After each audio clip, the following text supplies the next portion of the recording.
Marcus Chen had stopped counting the days after the first month, and that was a lie because he still counted them in his head. Every single morning when he woke up in the cargo bay of what used to be a colony ship, the Horizon's promise was supposed to carry 300 families to a new world, but the spatial anomaly had torn through the hull like paper, and Marcus only survived because he was doing inventory in the reinforced cargo section. When everything went to hell now, he floated alone in a tomb of twisted metal and frozen corpses that he tried very hard not to think about. He had 6 months of emergency rations, if he was careful, and a distress beacon that was broken beyond his ability to fix, and absolutely zero chance of rescue. Because humanity had only just figured out faster than light travel, and nobody knew where this wreckage had ended up. Marcus spent his time repairing what he could and talking to himself, because the silence would drive him insane faster than the loneliness, and he had already accepted that he would die out here in the dark. Between stars on day 147, something changed. He was trying to coax life back into a water recycler when the entire cargo bay shuddered and a sound like grinding bone echoed through the hull, and Marcus grabbed his welding torch because it was the closest thing he had to a weapon. The docking clamps engaged with a series of metallic clangs that made his teeth hurt, and Marcus watched in frozen horror as something latched onto the outer hull and began cutting through the emergency airlock. Whatever was out there had found him, and Marcus was pretty sure was not a rescue ship. The airlock hissed open and bitter cold air flooded in, and Marcus raised his welding torch with shaking hands as a figure stepped through the opening. She moved wrong, and that was the first thing his brain registered, because nothing that size should move that fast or that fluid, and she was pale like starlight, with skin that seemed to glow faintly in the darkness. Her eyes were the worst part, because they were black like the void outside, but rimmed with burning gold. And when she looked at him, Marcus felt like she was seeing straight through to his bones. She wore something that might have been armor once, but now it hung in tatters from her thin frame, and her hands ended in claws that looked sharp enough to cut steel. Marcus had never seen an alien before because humanity was new to the stars, but he knew a predator when he saw one, and every instinct screamed at him to run. But there was nowhere to run, so he stood his ground and raised the torch higher. "Stay back," Marcus shouted, and his voice cracked embarrassingly. The creature tilted her head like a bird examining an insect, and then she moved, and Marcus did not even see her cross the distance. One moment she was at the airlock, and the next she was right in front of him with one clawed hand wrapped around his throat, and the torch clattered to the floor. Marcus tried to fight, but it was like fighting a steel cable, and she lifted him off the ground with no effort at all and brought his face close to hers. She inhaled deeply, and her eyes widened, and Marcus braced himself for death, but she did not kill him. Instead, she trembled, and her grip loosened, and she made a sound that was almost like a whimper, and Marcus did not understand what was happening. "What?" He gasped and tried to pull away, but her other hand came up to his face. Almost gently, she leaned in closer and inhaled again like she was savoring a scent, and Marcus realized with growing horror that she was smelling him. Her lips pulled back and revealed teeth that were far too sharp and far too many, but she did not bite, and instead she spoke the language was nothing Marcus had ever heard, but his emergency translator flickered to life on his wrist and parsed the words one by one. "Mine," she said, and her voice was like ice cracking. Marcus stared at her in shock and tried to process what that meant. "What do you mean, mine?" he demanded, and surprised himself with his own anger, because he was supposed to be terrified, but instead he was furious. She lowered him back to the ground, but did not let go, and her golden eyes fixed on his face with an intensity that made his skin crawl. "You are mine," she repeated, and the translator struggled with the nuances. "You smell like life and heat and everything I have lost." Marcus tried to pull away, but her grip was iron. "I am not anybody's property," he snapped. She blinked at him like the concept had never occurred to her, And then to his complete shock, she laughed, and it was a broken, terrible sound like someone who had forgotten. "How? You have fire," she said, and released him suddenly. Marcus stumbled backward and grabbed his welding torch again. But she made no move to attack, and instead, she swayed on her feet like she was exhausted. "Who are you?" Marcus asked and tried to keep his voice steady. "I am Saithra," she said, and the name sounded like a curse. "I was a queen once, but now I am nothing but hunger and death." "What are you?" Marcus asked. "Virith," she replied. "And you are something new." Marcus did not know what that meant, but he could see that. She was not well because her skin had a grayish tinge and her breathing was labored, and she looked like she had not eaten in weeks. "Why did you come here?" he asked. "I sensed life," Saithra said, and her eyes fixed on him again with that unsettling hunger. "I came to feed." Marcus raised the torch defensively. "Then why haven't you?" Saithra was quiet for a long moment, and when she spoke her voice was soft. "Because you are different," she said.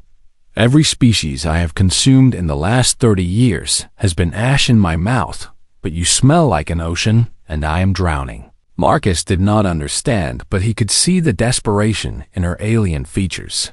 "I don't want to die," he said honestly. "But I also don't want to hurt you." Saithra laughed again, and this time it sounded almost genuine. "You could not hurt me, little human," she said. "But you have already changed everything." She swayed again, and Marcus made a decision that was probably stupid but felt right. "When did you last eat?" he asked. "I do not remember." Saithra admitted. Marcus set down the torch and held out his arm. "Take what you need," he said. "But don't kill me because I am the only interesting thing that has happened to you in years, and you would be bored." Saithra stared at him like he had grown a second head. "You offer yourself?" she asked and sounded genuinely confused. "I offer a deal," Marcus corrected. "You keep me alive and maybe we both survive."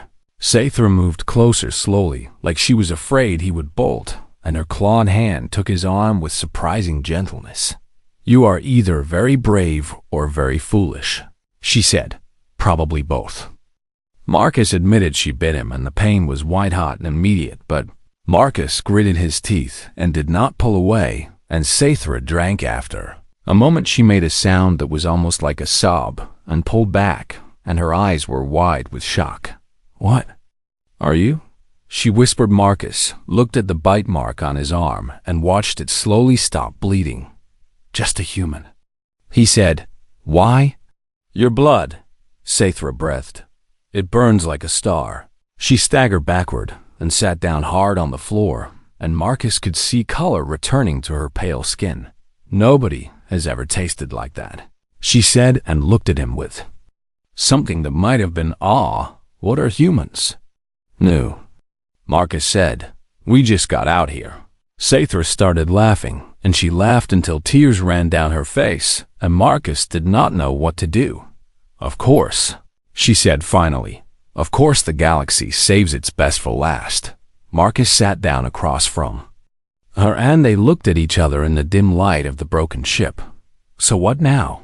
he asked. Saithra met his eyes, and for the first time since she arrived, she smiled, and it was not entirely terrifying. "Now," she said, "we see if we can keep each other alive." Marcus nodded and thought that dying alone did not seem so inevitable anymore. "Deal," he said. The virus ship was alive, and that was the part that disturbed Marcus the most, because the walls pulsed like breathing, and the corridors shifted when Saithra walked through them, and everything smelled faintly of copper and ozone. Saithra had brought him aboard 3 days ago, and Marcus was still trying to understand what had happened to his life. She had not killed him yet, which was good, but she also would not let him leave, which was less good, and Marcus was starting to realize that his situation had gone from dying alone to dying with company. "You do not understand," Saithra said for the 5th time that morning. "I cannot simply let you go." Marcus crossed his arms and tried to look more confident than he felt. "Because I am your property?" he asked with an edge to his voice. Because you are my salvation, Saithra corrected, and her golden eyes fixed on him with that intensity that made him uncomfortable. She had explained it twice already, but Marcus made her explain again because he was hoping the story would change. It did not. Saithra had been a queen of a great hive once with thousands of Virith under her command, but her own kind had betrayed her and infected her with something that made her unable to feed properly. Every species she consumed turned to ash in her system and gave her no nourishment. And she had been slowly starving to death for decades until she found Marcus human. Blood was different, and Marcus still did not understand why, but when Saithra fed from him, it was not just sustenance, but something more, and she described it as drinking. Lightning, your species is new to the galaxy, Saithra said patiently. Your biochemistry is unique, and my body recognizes something in you that it has never encountered before. So I am food? Marcus said flatly. You are more than food, Saithra insisted. You are the first thing that has kept me alive in 30 years. Marcus wanted to be angry, but he could see the desperation in her alien features, and despite everything she had not actually hurt him beyond the feeding. How often do you need to feed? He asked. Saithra hesitated. Daily. If I am to heal, she admitted, but I can control myself and take only what you can spare. Marcus thought about his options and realized he did not have many because going back to the derelict meant dying alone, and staying here meant at least he had someone to talk to. Fine, he said, but I have conditions. Saithra tilted her head in that bird-like way. You are bargaining with me? She asked and sounded almost amused. You said I am valuable, Marcus pointed out. That gives me leverage. To his surprise, Saithra laughed. Very well, human, she said. Name your conditions. First, you treat me like a person, not property, Marcus said.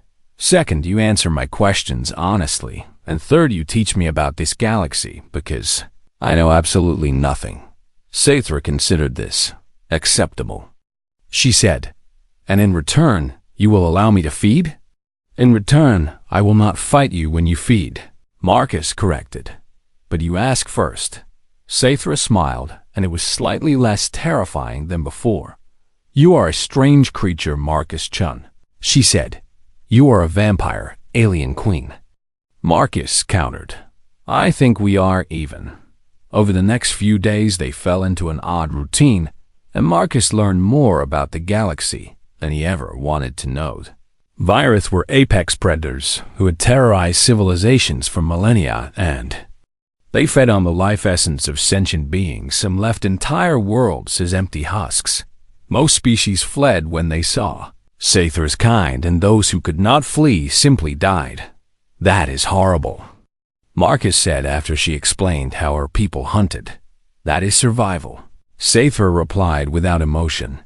The galaxy made us into monsters, and we became what we needed to be. There has to be another way, Marcus argued. There was once, Saithra admitted. Long ago my people were different, but that time is lost. Marcus wanted to push further, but Saithra's expression closed off and he knew the conversation was over. The feeding became easier after the first few times because Saithra was careful and gentle, and Marcus learned to relax through the initial pain, but something strange was happening. Marcus started to feel her presence, even when she was not in the room, and sometimes he knew what she was feeling before she spoke. That is the bond, Saithra explained when he mentioned it. Virith form telepathic connections with those we feed upon regularly. You are in my head? Marcus asked with alarm. Not in the way you fear, Saithra said. I can sense your emotions and general thoughts, but your mind remains your own. Marcus was not sure how he felt about that, but he noticed that Saithra seemed different too, because she smiled more often, and sometimes she would stop mid-sentence, like she was listening to something. You are affecting me as well, she admitted one evening.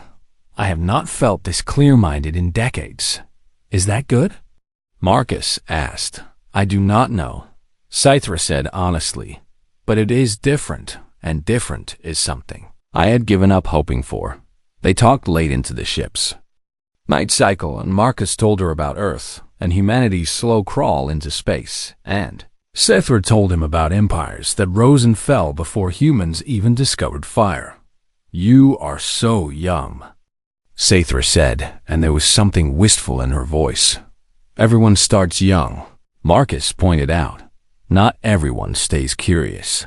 Scythra replied, "Most species reach the stars and become cynical, but you still have fire in your eyes. Is that why you like me?" Marcus asked before he could stop himself. Scythra was quiet for a long moment.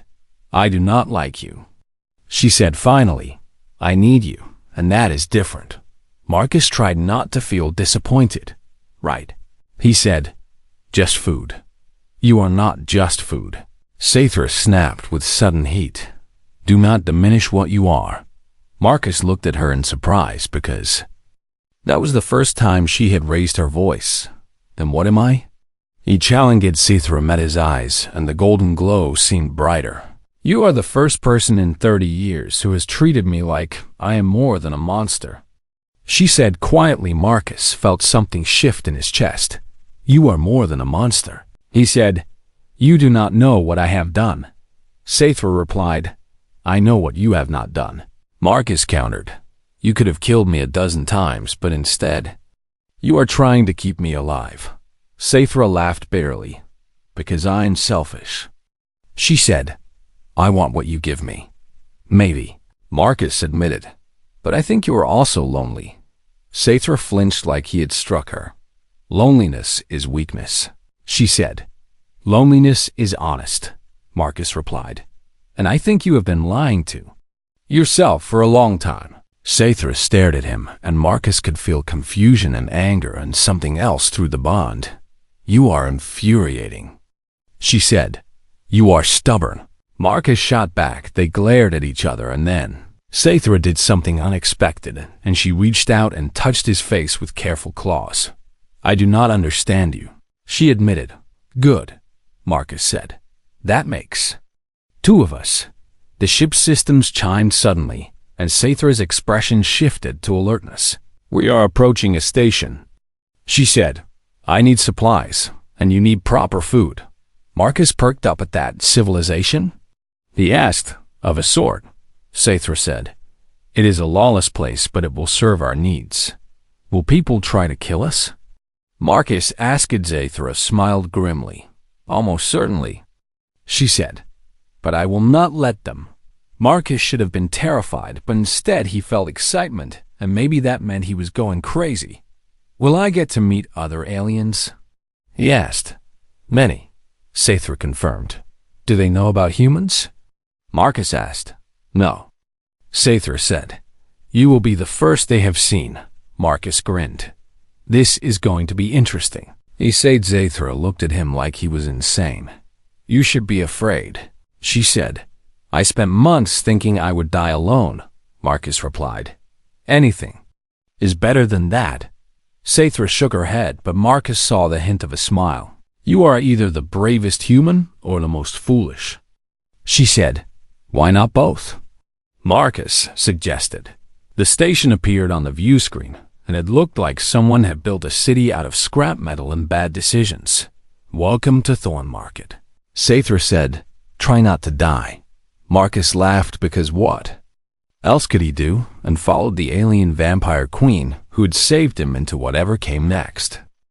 Thorn Market Station smelled like industrial oil and desperation, and Marcus loved it immediately because it was proof that he was not alone in the universe anymore. The docking bay was crowded with species Marcus had no names for, and they ranged from towering creatures with too many arms to small scurrying things that chittered in languages his translator could not parse. Everyone stopped and stared when Scythra walked past Marcus, noticed how the crowd parted around her like water around a stone, and how every sentient being gave them at least 10 feet of space. "They are afraid of you," Marcus observed. "They should be," Scythra replied without looking at a merchant with 4 eyes and scales. like Blue Glass was selling food from a stall, and Marcus approached with excitement because he had been eating emergency rations for months. "Excuse me," Marcus said politely. "What do you have that a human can eat?" The merchant's 4 eyes fixed on him, and then shifted to Saithra, and the creature's scales went pale. "A human?" the merchant asked, and the translator made the voice sound nervous. "I have never seen a human. That is because we are new," Marcus explained. "Can you help me or not?" The merchant hesitated, and then named a price that made Marcus's eyes widen. "That is robbery," he protested. "That is the price for serving someone who travels with a virus," the merchant countered Marcus. Turned to look at Saithra. "Is everyone going to price gouge us because of you?" he asked. "Yes," Saithra said simply. Marcus turned back to the merchant and put on his best negotiation face. "Look," he said, "I am just a guy who wants some food, and you are a merchant who wants to make money. But if you keep gouging me, then I will tell everyone here that you are a cheat." The merchant's scales rippled with colors Marcus could not interpret. "You would threaten me?" the creature asked.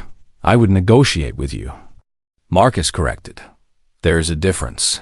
To his surprise, the merchant made a sound that might have been laughter. "You have spine, human," the creature said. "Fine, I will lower the price, but only because you amuse me." Marcus bought food that looked questionable but smelled amazing, and he sat on a cargo container to eat while Saithra dealt with a parts dealer. Several aliens approached to stare at him, and Marcus waved cheerfully. "Hello," he said. "I am Marcus." A creature that looked like a walking pile of rocks rumbled something. "Why are you not dead?" the translator provided. "Because dying is boring," Marcus replied. The rock creature made a grinding sound that might have been laughter and moved on. Marcus was halfway through his meal when he felt Saithra's alarm through the bond, and he looked up to see 3 figures approaching from across the docking bay. They were Virith, and Marcus knew it instantly because they moved with that same predatory grace that Saithra had, but these 3 were different because they wore armor that gleamed like obsidian, and they carried themselves with the confidence of people who had never lost a fight. Saithra moved to stand between Marcus and the newcomers. "Crimson Synod," she said, and her voice was ice. "Saithra the Fallen," one of the 3 replied, and her voice dripped with contempt. "We heard rumors that you still drew breath, but we did not believe it." Marcus stood up slowly and moved to Saithra's side. "Who are they?" he asked quietly. "My enemies," Saithra replied. The lead Synod Queen looked at Marcus with interest. "And what is this?" she asked. "A pet? A thrall? No, wait, he moves with too much awareness." "I am Marcus," he said before Saithra could respond, "and I am not property." The 3 Synod Queens laughed. "A human," the leader said. "We have heard whispers of your species, but never seen one, and you travel with the disgraced queen." "She is not disgraced," Marcus said, and surprised himself with the anger in his voice. "He defends you," another queen said mockingly. "How sweet and how foolish." The leader stepped closer, and Marcus felt Saithra tense beside him. "We came to finish what the plague started," the queen said. "But now I see something far more valuable, and you have brought us a prize." "Saithra, touch him and I will end you," Saithra growled. "You?" The leader laughed. "You are weak and dying, and we are 3 while you are 1. Marcus looked at Saithra and saw the fear in her golden eyes, but also saw the resignation, like she had already accepted defeat. Something hot and angry flared in Marcus's chest. "She is not alone," he said and stepped forward. The Synod Queens looked at him like he was an amusing insect. "The human thinks he can fight?" One asked. "I think you are making a mistake," Marcus replied. "Saithra survived alone for 30 years while you hid behind your hive, and if you want me, you will have to go through her." The lead queen's smile vanished. "You dare?" she hissed. "I dare," Marcus confirmed, "because she is worth 10 of you." Saithra grabbed his arm. "Marcus, no," she said. "You do not know what you are doing. I know exactly what I am doing, Marcus replied and looked her in the eyes. You stood by me, and now I stand by you, and that is what partners do. Something changed in Saithra's expression, and Marcus felt a surge of emotion through the bond that he could not quite identify. The Snitted Queens attacked, and Marcus barely saw them move, but Saithra was faster. She had been weak for so long that everyone forgot what a Virith Queen truly was when she was fed and rested and fighting for something that mattered. The first queen died. Before her scream finished, the second queen managed to draw a weapon, but Saithra tore through her armor like paper. The third queen tried to flee, but Saithra caught her and slammed her against the docking bay wall hard enough to crack the metal. Tell your hive, Saithra snarled. Tell them that I live and I am done running. The surviving queen nodded frantically, and Saithra released her, and the creature fled into the station. Marcus stared at the two bodies and then at Saithra, who was covered in silver. Blood, are you okay? Yes, Saithra laughed, and it was wild and free. I am better than okay, she said. I am alive. The crowd in the docking bay had watched everything, and now they looked at Saithra with new fear, but also with something that might have been respect. Saithra turned to Marcus, and her eyes were blazing. You stood for me, she said. Of course I did, Marcus replied. What else would I do? Anyone else would have run, Saithra said. Anyone else would have let me fall. I am not anyone else. Marcus pointed out. Saithra stepped closer, and Marcus could feel her emotions through the bond, and they were intense and overwhelming. You called me your partner, she said softly. You are, Marcus confirmed. Aren't you? Saithra reached out and touched his face again with those careful claws.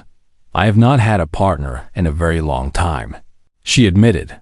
Well, you have one now, Marcus said. Something shifted between them in that moment, and Marcus felt it like a key turning in a lock. The bond that had been forming deepened, and Marcus gasped as he felt Saithra's mind brush against his more clearly than before. What was that? He asked. The beginning of something new, Saithra replied, or perhaps the return of something old. Marcus did not understand, but he could see that Saithra was smiling, and it was genuine and warm. We should leave, she said. The Synod will send more. Where will we go? Marcus asked. Saithra's smile grew sharper. Somewhere they will not expect, she said. Somewhere I swore I would never return. That sounds ominous, Marcus observed. It is, Saithra confirmed. But if we are to survive what comes next, we need power, and there is only one place I can claim it. And where is that? Marcus asked. Saithra met his eyes, and Marcus saw determination and fear warring in her expression. The throne world, she said. The birthplace of all Virith. Marcus felt a chill run down his spine. That sounds dangerous, he said. It will almost certainly kill us, Saithra agreed. Then why go?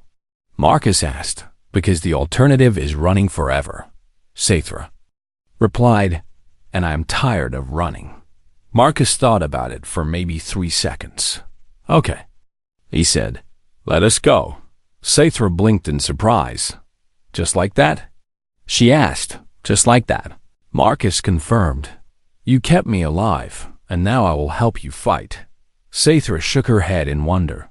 You are insane, she said. Probably, Marcus admitted. But you like me anyway. Saithra laughed, and Marcus saw something in her expression that he had not seen before. Yes, she said quietly. I do. They left Thorn Market Station behind and headed toward whatever destiny waited among the ancient spires of the Virith homeworld. The throne world hung in space like a black jewel wrapped in the dying light of a red nebula, and Marcus thought it was the most beautiful and terrifying thing he had ever seen. That is home, Saithra said quietly, and Marcus heard longing and dread in her voice. The planet was covered in spires that reached into the atmosphere like clawed fingers, and even from orbit, Marcus could see the massive structures that dotted the surface. How old is this place? he asked.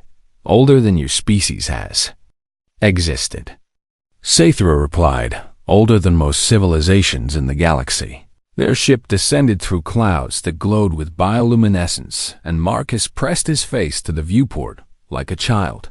The spires were even more impressive up close because they were not built but grown, and they pulsed with faint light that reminded Marcus of a heartbeat.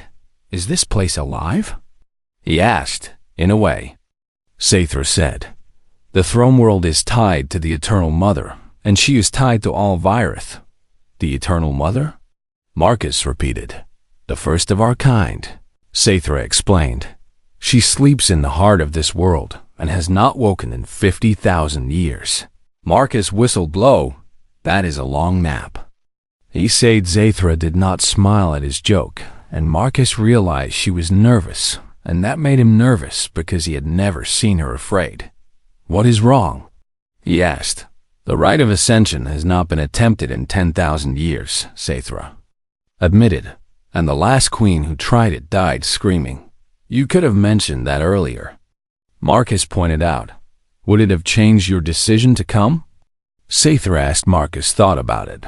No, he admitted, but I would have appreciated the warning. They landed in a courtyard of black stone, and the silence was oppressive because there were no sounds of life or wind or anything. Where is everyone? Marcus asked. The throne world is forbidden to all but queens attempting the rite. Saithra said, and most queens are too wise to try. But you are trying anyway. Marcus observed, I have nothing left to lose. Saithra replied, and everything to gain. They walked through corridors that seemed to shift and breathe around them. And Marcus kept close to Saithra because getting lost here seemed like a very bad idea. The deeper they went, the more Marcus felt a presence pressing against his mind, like something vast and ancient was watching them. She knows we are here, Saithra whispered. The Eternal Mother? Marcus asked. Yes, Saithra confirmed. And she is curious. They entered a chamber so large that Marcus could not see the ceiling, and in the center of the room was a throne carved from what looked like bone. And shadowing on the throne sat something that made Marcus's brain hurt to look at directly. She was huge and ancient, and her form seemed to shift between solid and ethereal, and her eyes were like stars dying in the void. Saithra, the Eternal Mother said, and her voice echoed through dimensions. You return after all this time. Saithra bowed deeply. I seek the rite of ascension. She said formally, I wish to reclaim my position. The Eternal Mother's laugh was like thunder. You were cast out for weakness. She said, why should I grant you power? Because I have changed, Saithra replied. Because I have found something new. The ancient being's gaze shifted, and Marcus felt the full weight of her attention fall on him. A human, the mother breathed. And her voice held wonder. I have seen your kind in my dreams, but I did not think you would reach the stars so soon. Marcus tried to speak, but found his voice caught in his throat. Do not be afraid, small one. The mother said, I mean you no harm. Why do you care about humans? Marcus managed to ask, because you burn so brightly. The mother replied, your species carries something rare in the galaxy, and it draws my children to you like moths to flame. What do we carry? Marcus asked. Hope.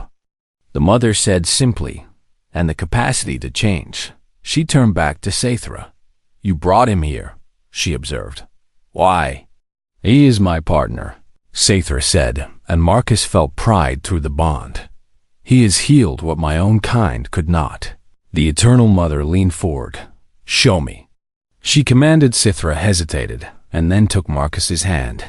This will feel strange. She warned. The bond between them opened fully, and Marcus gasped as he felt everything. Saithra felt and saw everything she saw. He experienced her loneliness and her pain and her slow starvation, but he also felt the moment she first tasted his blood and how it had been like drowning in starlight. He felt her confusion when he argued with her, and her surprise when he stood beside her against the Synod Queens, and beneath it all, he felt something deeper that Saithra had not admitted even to herself. She cared about him, and not just because he kept her alive, but because he treated her like a person. The connection faded, and Marcus stumbled. The Eternal Mother was silent for a long moment. "I see," she said finally. "You have formed a true bond, and not one of master and thrall." "He refused to submit," Saithra said. "He demanded to be treated as equal, and you agreed." The mother observed. "That is unexpected." "He is unexpected," Saithra replied. The ancient being rose from her throne, and the chamber shook. "The virus were not always predators," she said.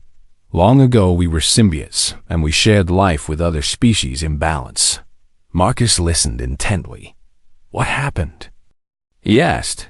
"Fear," the mother replied. "The galaxy saw our power and hunted us, and we became what we needed to survive." She moved closer, and her presence was overwhelming. "But you humans are different," she continued.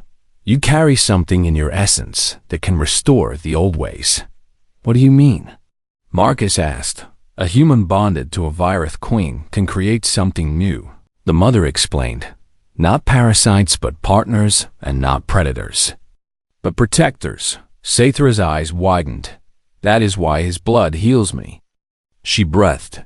"Because he is compatible in ways no other species has been." "Precisely," the mother confirmed.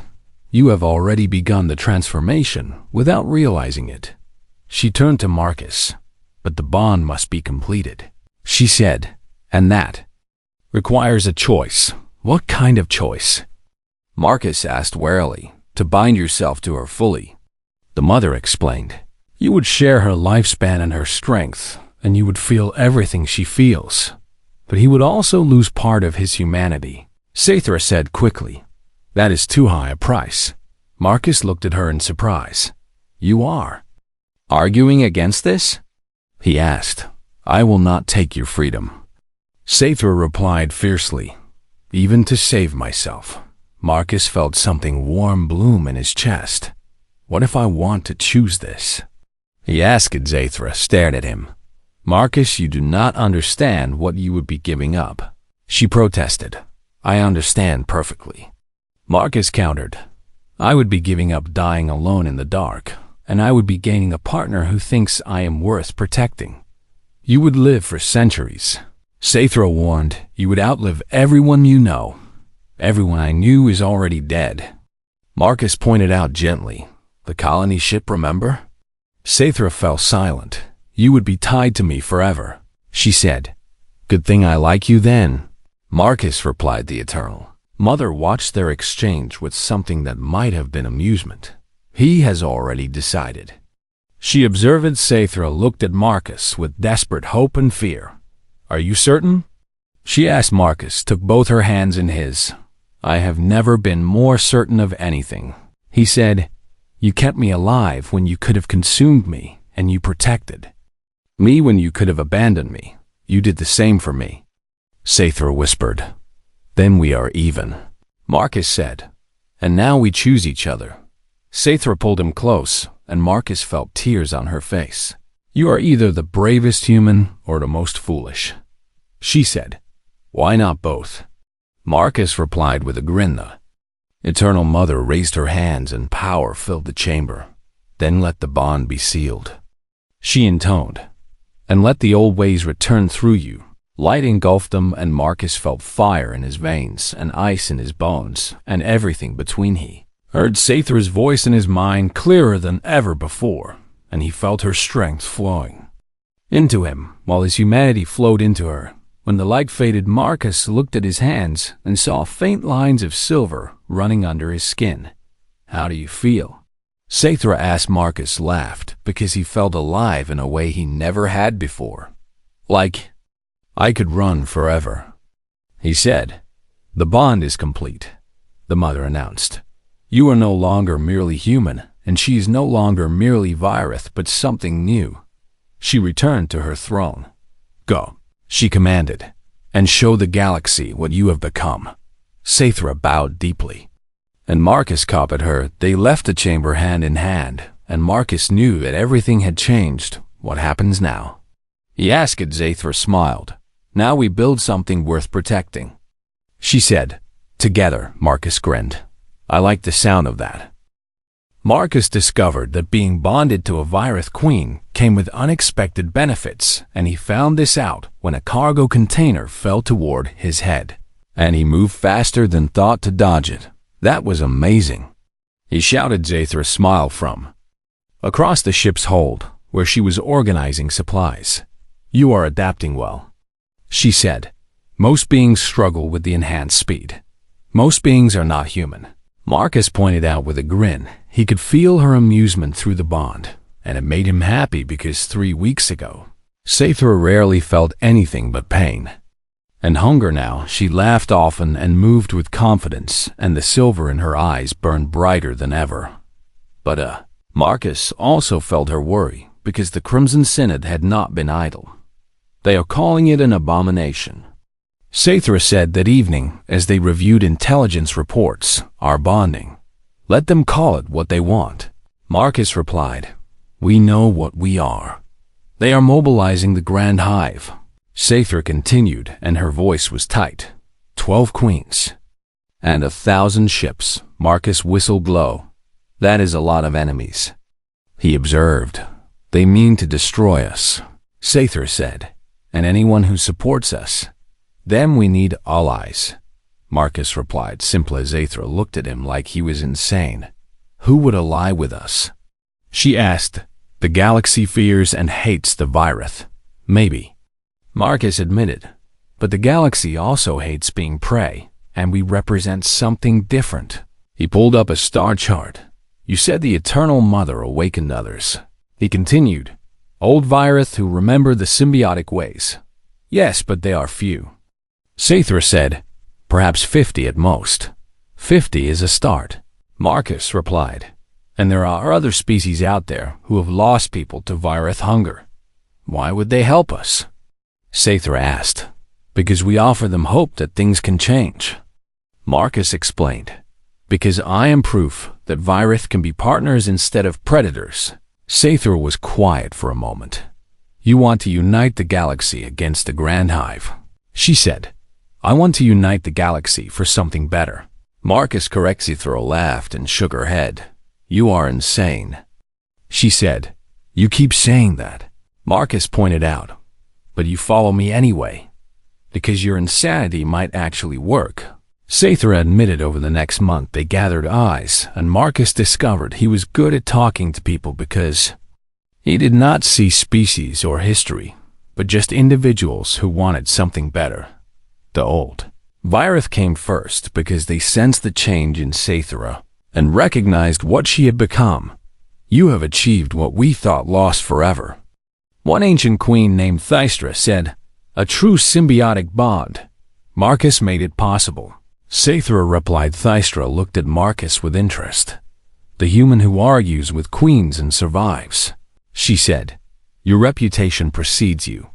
I hope it is a good reputation," Marcus said. "It is an interesting one," Thystra replied with amusement. Other species followed because they were desperate or curious, or simply tired of living in fear. A delegation from the Kelrathi came because the Virith had consumed their homeworld centuries ago. "Why should we trust you?" their leader demanded. Marcus stood before them with Zathra at his side. "Because I am human, and humans were not here when you suffered," he said honestly. "But I know what it means to lose everything." He told them about the colony ship and the spatial anomaly and drifting alone in the dark. "Zathra could have killed me," he continued, "but she chose differently, and now we are proving that Virith can change. One Virith does not prove anything," the Kelrathi leader argued. "Then let us prove it with our actions," Marcus replied. "Fight beside us and see for yourselves." The Kelrathi agreed warily, and others followed their example. By the time the Grand Hive arrived, Marcus had assembled a fleet of 300 ships, and it was nothing compared to the 1,000 vessels bearing down on them. "We are outnumbered 3 to 1, Zathra observed. "Yes, but we have something they do not," Marcus replied. "What is that?" Zathra asked. "A reason to fight beyond hunger and fear," Marcus said. The Battle of the Dying Light began at dawn by the local stars' reckoning, and it was chaos from the first moment. Marcus was not a soldier, but he stood on the bridge of Saithra's flagship and felt every ship in their fleet through the bond, because Saithra had connected herself to the old Virith and they had connected to their allies. It is like a neural network. Marcus breathed in wonder. It is the old way, Thystra explained from her position at the tactical console. When Virith worked with other species, we shared awareness and strategy. Marcus could feel the battle unfolding, and he saw where ships needed support and where opportunities presented themselves. Kalrathi Wingbreak left and flanked their command ship, he said, and was surprised when they immediately obeyed. They trust you, Saithra said, because you trust them. The Grand Hive fought with precision and ruthlessness, but they were used to enemies who scattered in fear. Marcus's fleet did not scatter. All channels open. Marcus commanded. The communications officer nodded, and Marcus took a breath. This is Marcus Chen speaking to everyone who can hear me, he said. Virith and every other species. His voice echoed across thousands of ships. You have spent so long being afraid of each other that you forgot how to live. He continued. The Virith became monsters because the galaxy made them monsters, and the galaxy lived in fear because the Virith were hungry. He felt Saithra's hand on his shoulder. But it does not have to be that way anymore, Marcus said. I am proof, and Saithra is proof. He pulled up an image of himself and Saithra standing together. I am human, and humans are new to the stars, he explained. We do not have your history or your fear, and we see the galaxy as it could be, not as it has been. The Virith do not have to be predators, he continued. They can be partners and protectors, and the rest of the galaxy does not have to be prey. He added, you can be strong enough to stand beside them. He leaned forward. So you can keep fighting until there is nothing left, he said, or you can try something new. I chose to trust a Virith queen when I should have been terrified, Marcus said, and she chose to keep me alive when she could have consumed me. Now we are asking you to make the same choice, he finished. Trust that change is possible. Silence fell across the battlefield. Then one ship from the Grand Hive broke formation, then another, then 10 more. Some of them are standing down. The tactical officer reported in shock. Not all of the Grand Hive surrendered because many queens were too proud or too invested in the old ways. But enough did that the tide turned. Battle ended not with complete victory, but with transformation, because hives fractured and new alliances formed. 3 queens from the Grand Hive approached Saithra afterward. What you have created is unprecedented. One said grudgingly, it should not work, but it does. Saithra replied, we would know more about this human.